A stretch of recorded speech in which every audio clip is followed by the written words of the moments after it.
প্রতিষ্ঠিত হলে আপনাদেরকে সামনে এগিয়ে আসতে হবে, আপনাদেরকে সামনে এগিয়ে আসতে হবে। আরে মোলামা কখনো পিছিয়ে থাকবে না।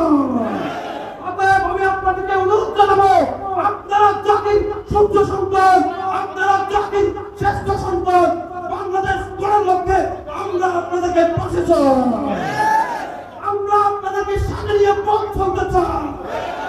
আপনারা যদি আমাদের পাশে থাকেন, আমরা যে শান্তিপূর্ণ বাংলাদেশ স্বপ্ন দেখি, ওই শান্তিপূর্ণ বাংলাদেশ আমরা গঠন করতে পারবো। প্রিয় ছাত্র জনতা, প্রিয় আলেম ওলামা, আপনারা দেখেছেন 5 আগস্ট বাংলাদেশ স্বাধীন হওয়ার পরে বিভিন্ন সন্ত্রাসীরা এই বাংলাদেশ দখল করার পরিকল্পনা চলতেছে।